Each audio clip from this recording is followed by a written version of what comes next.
ओला दुष्काळ जाहीर करण्याच्या मागणीसाठी लातूर काँग्रेसनं आंदोलन केलेलं आहे। रास्ता रोको करत ओला दुष्काळ जाहीर करण्याची मागणी केली आहे। त्याचबरोबर ज्या शेतकऱ्यांचं नुकसान झालेलं आहे त्यांना तातडीनं मदत करण्यात यावी अशा प्रकारची मागणी जी आहे ते करण्यात येते आहे।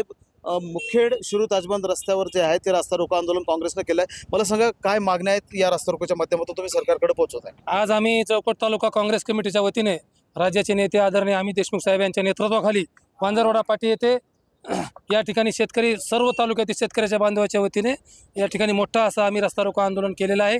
आमची प्रमुख मागणी आहे या जळकोट तालुका आणि लातूर जिल्हा संपूर्ण ओला दुष्काळ जाहीर करा, संपूर्ण शेतकऱ्याला कर्जमाफी करा आणि सगळ्या शेतकऱ्याला मागच्या 2 वर्षाचा आणि चालू वर्षाचा पीक विमा आम्हाला 100% पीक विमा द्या आणि जे काय खरडून जमिनी गेल्यात आमच्या वाहून जमिनी गेल्यात त्याला प्रत्येकाला 50,000 रुपये एकरी अनुदान द्या। या आमच्या प्रमुख मागण्या आहेत। आम्ही लेखी स्वरूपात माननीय जिल्हाधिकाऱ्यांना यापूर्वी ह्या दिलेल्या होत्या मागण्या, परंतु सरकारनं आमच्या मागण्याची दखल न घेतल्यामुळे नाईलाजानं आम्हाला भर पावसामध्ये आमचे पूर्ण वडील झालेली शेतकरी मंडळी तालुक्यातील सर्व पदाधिकारी आमचे काँग्रेसचे सगळ्याच्या वतीनं भव्य असा या मोर्चा जवळपास या ठिकाणी तीव्र केलेला आहे। रास्ता रोको आंदोलन करण्यात आलेलं आहे। या रास्ता रोको आंदोलनामध्ये शेतकरी सहभागी झालेत। मला सांगा मामा, कुठून आलात? इथून वांजरवाड्यावरून आलो सर। काय परिस्थिती झाली अतिवृष्टी? सगळं गेलं वावर, काहीच नाही साहेबान, पुरं गेले।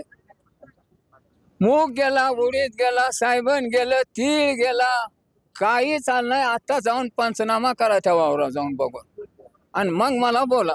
या आंदोलनात सहभागी झाला तुम्ही, काय मागणी आहे सरकारकडे? सरकारला मागणी काय, वावर गेले म्हणून मागाला सरकारला, माझं वावर बघा द्या म्हणाला सरकारला।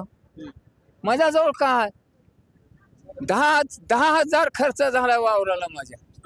चॅक पाहून गेले साहेब, पंचनामा तलाठी येऊ द्या, कोणी येऊ द्या, जाऊन बघा वावरण, मग माझं कान धरा मी लबाड बोललो तर। हा, ही अवस्था आहे शेतकऱ्यांची। या रास्ता रोको मध्ये शेतकरी देखील सहभागी झालेले आहेत। महेंद्र जोंधळे, TV9 मराठी, लातूर।